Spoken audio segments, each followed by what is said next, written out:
Hi everyone, hope you're keeping safe and well. I'm here to read you the remainder of chapter 6 of Harry Potter and the Philosopher's Stone. So here goes. Harry turned the card back over and saw to his astonishment that Dumbledore's face had disappeared. He's gone. Well, you can't expect him to hound all day, said Ron. He'll be back. Oh no, I got Morgana again. I got 6 of her. Do you want it? You can start collecting. Ron's eyes strayed to the pile of chocolate frogs waiting to be unwrapped. Help yourself, said Harry. But in, the muggle world, people just stay put in photos. Do they? What, they don't move at all? Ron sounded amazed. Weird. Harry stared as Dumbledore slided back into a picture on his card and gave him a small smile. Ron was more interested in eating the frogs that looking at the famous witches and wizard cards. But Harry couldn't keep his eyes off them. Soon he had not only Dumbledore and Morgana, but Haste of Woodcroft, Alberic Grunion, Cersei, Palerasus, and Merlin. He failed tore his eyes away from the Judas Cleodona, who was scratching the nose to open a bag of Bertie's Bott's every flavour beans. You want to be careful with those, Ron warned Harry. When they say every flavour, they mean every flavour. You get all the odd ones like chocolate and peppermint and marmalade, but you get the spinach and liver and tripe. George reckons he had a bogey flavoured one once. Ron picked up a green bean, looked at it carefully and bit into a corner. Blah! See? Sprouts. They had a good time eating the every flavoured beans. Harry got toast, coconut, baked beans, strawberry, curry, grass, coffee, sardine. I was even brave enough to nibble at the end of a funny grey one Ron wouldn't touch, which turned out to be pepper. The countryside, now flying past windows, was becoming wilder. The neat fields are gone, now there were woods, twisted rivers and dark green hills. There was a knock on the door of the apartment and the rounded-faced Harry had passed on platform 9 3/4 came in. He looked tearful. Sorry, he said, but have you seen the toad at all? When they shook their heads, he wailed, I've lost him. He keeps getting away from me. He'll turn up, said Harry. Yes, said the boy miserably. Well, if you see him... He left. Don't know why he's so bothered, said Ron. If I brought a toad, I'd lose as quick as I could. Mind you, I bought scabbers, so I can't talk. The rat was still snoozing on Ron's lap.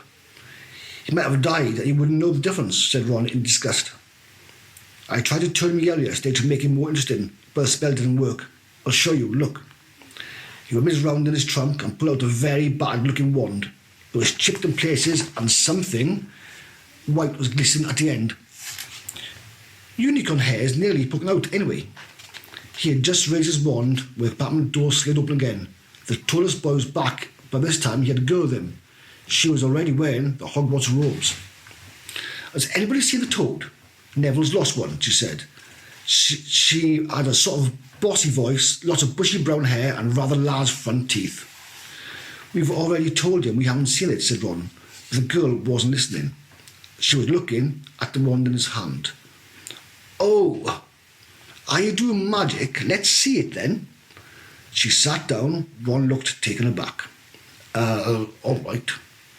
He cleared his throat. Sunshine, daisies, butter, mellow, turn his stupid fat ratty yellow. He waved his wand, but nothing happened. Scabbers stayed grey and fast asleep. Are you sure that's a real spell, said the girl? But it's not very good, is it? I've tried a few simple spells for the practice and it's all worked for me. Nobody in my family's magic at all. It was ever such a surprise when I got my letter, but I was so pleased, of course. I mean, it's the very best school of witchcraft there is. I've learned all our set books off by heart. Of course, I just hope it will be enough. I'm Hermione Granger, by the way. Who are you? She said at this very fast. Harry looked at Ron and was relieved to see that by his stunned face that he hadn't learned all the set books off by heart either. I'm Ron Weasley, Ron muttered. Harry Potter, said Harry. Are you really? Said Hermione. I know all about you, of course. I got a few extra books off for background reading and you're in modern magical history and the rise and fall of the dark arts and the great wizarding events of the 20th century. Am I? Said Harry, feeling dazed. Goodness. Do you know I'd have found out everything I could have if it was me, said Hermione. Do either of you know what house you'll be in? I've been asking around and I hope I'm in Gryffindor. It sounds by far the best. I heard Dumbledore himself was one. But I suppose Ravenclaw wouldn't be too bad. Anyway, we better go look for Neville's toad. You two had better change, you know. I expect we'll be there soon. As she left, taking the toad to his boys with her, whatever house I'm in, I hope she's in it. I thought, hope she's not in it, said Ron. He threw his wand back into his trunk. Stupid spell. George gave it to me, but he knew it was a dud. What house are your brothers in? Asked Harry. Gryffindor, said Ron. Gloom seemed to be settling on him again. Mum and Dad were in it too. I don't know what they'll say if I'm not. I don't suppose Ravenclaw would be too bad, but imagine if you put me in Slytherin. That's the house you know, who was in. Sorry guys, we were rudely interrupted by the postman. So I'll start where I left off, but I might overlap a bit because I can't remember. Anyway. Yeah, said Ron. He flopped back into his seat, looking depressed. You know, I think the ends of Scabbard's whiskers are a bit lighter, said Harry, trying to take Ron's mind off houses. So what do your oldest brothers do now that they've left anyway? Harry was wondering what a wizard did once he'd finished school. Charlie's in Romania, studying dragons, and Bill's in Africa doing something for Gringotts, said Ron. Did you hear about Gringotts? It's been all over the Daily Prophet. But don't suppose you get that way with the muggles. Someone tried to rob a high security vault. Really? What happened to them? Nothing. That's why it's such big news. They haven't been caught. My dad said it must have been a powerful dark wizard to get round Gringotts. But they don't think they took anything. That was odd. Of course, everyone gets scared when something like this happens in case you know who's behind it. Harry turned this news over to his mind. He was starting to get a prickle of fear every time you know who was mentioned. He supposed this was all part of entering the magical world, but they'd been a lot more comfortable saying Voldemort without worrying. What's your Quidditch team? Ron asked. I don't know any, Harry confessed. What? Ron looked dumbfounded. Oh, you wait, it's the best game in the world. And he was off, explaining all of the 4 balls and the positions of the 7 players, describing famous games he'd been in with his brothers and a broomstick he'd like to get if he had the money.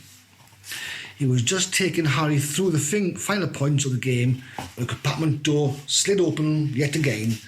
But it wasn't Neville, the tallest boy, or Hermione Granger this time.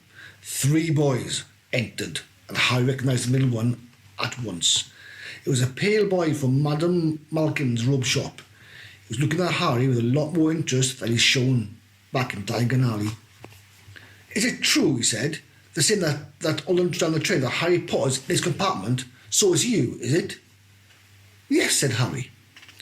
He was looking at the other boys, both of them were thickest and looked extremely mean. Standing either side of the pale boy, they looked like bodyguards. Oh, this is Crabby, this is Goyle, said the pale boy carelessly. Noticing where Harry was looking, my name's Malfoy, Draco Malfoy. Ron gave a slight cough, which might have been hiding a snigger. Draco Malfoy looked at him. Think my name's funny, do you? No need to ask who you are. My father told me all about the Weasleys, have red hair, freckles, and more children than they can afford. He turned back to Harry. You'll soon find out some Weasley families are much better than others. Potter, you don't want to go making friends with the wrong sort. I can help you there. He held his hand out to shake Harry's, but Harry didn't take it. I think I can tell who the wrong sorts are for myself, thanks, he said coolly. Draco Malfoy didn't go red, but a pink tinge appeared at his pale cheeks.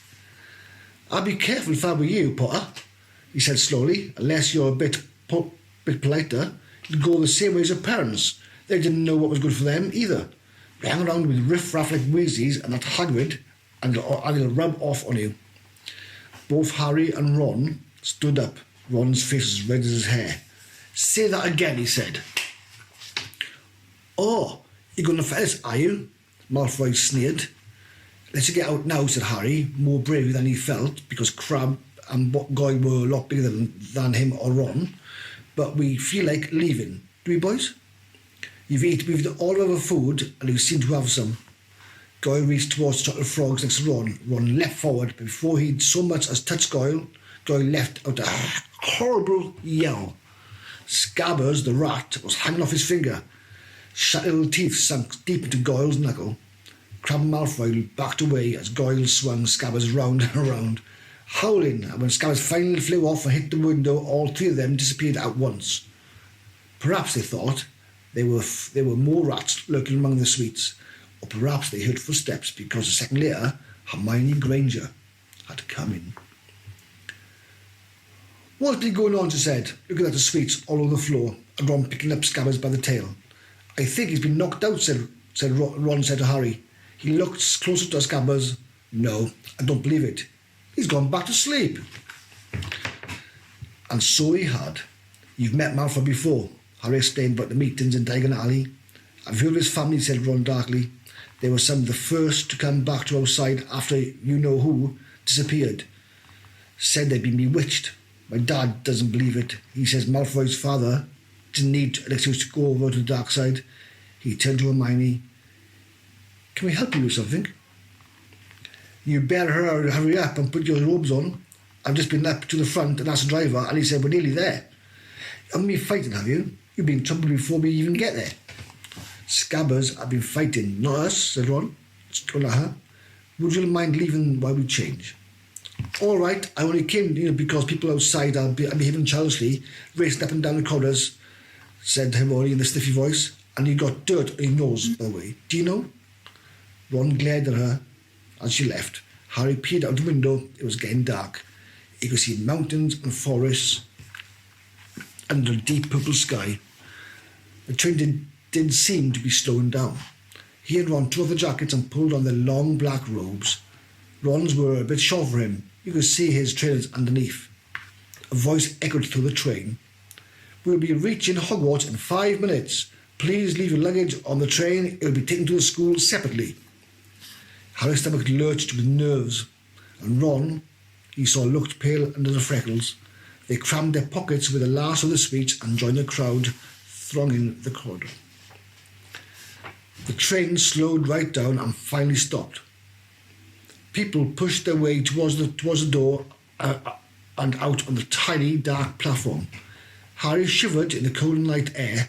A lamp came bobbing over their heads of the students, and Harry heard a familiar voice. First years, over here. All right there, Harry. Hagrid's big, hairy face beamed over the sea of heads. Come on, follow me. I'm all first years. Mind your step now. First year, follow me. Slipping and stumbling, they followed Hagrid down what seemed to be a steep, narrow path. It was so dark, either side of them, that Harry thought there must be thick trees there. Nobody spoke much. Neville, the boy losing his toes, sniffled once or twice. You'll get your first sight of Hogwarts in a sec, Hagrid called over his shoulder, just round the bend here. Then there was a ooh. The narrow path opened suddenly onto the edge of a great black lake. Perched atop a high mountain on the other side, its windows sparkling in the starry sky, was a vast castle with many turrets and towers. No more than 4 to a boat, Hagrid called, pointing to a fleet of little boats sitting in the water by the shore. Harry and Ron were followed into the boat by Neville and Hermione. Everyone in, said Hagrid, who had a boat himself. Right then, forward! And the fleet little boats moved all at once, gliding across the lake, which was as smooth as glass. Everyone was silent, staring up to the great castle overhead. It towered over them as they sailed nearer and nearer to the cliff on which it stood. Heads down, yelled Hagrid as the first boats reached the cliff. They all bent their heads and the little boats carried them through the curtain of ivy. which hid a wide opening in the cliff face.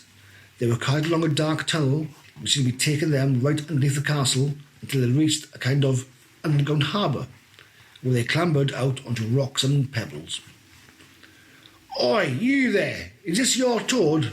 said Hagrid, who was checking the boats as people climbed out them. Trevor cried, "Neville!" blissfully, holding out his hands. Then they clambered up the passageway into the rocks, after Hagrid's lamp came out of the last on the smooth, damp grass, right in the shadow of the castle. They walked up a flight of some stone steps and crowded around the huge oak front door. "Everyone here? You there, still got your Toad?" Hagrid raised a gigantic glass and knocked 3 times on the castle door. Well, that's chapter 6 completed. I'm sorry about the interruption by the postman. So, but anyway, see you all soon. Bye. Hi, everybody. Now, my creative task for you is, in this story, Ron's brother Charlie is in Romania studying dragons. If you're to study some mythical creature, what would it be, why would it be, and give a brief description of what you think that creature would be like. Anyway, see you all soon. Take care. Keep safe. Bye all.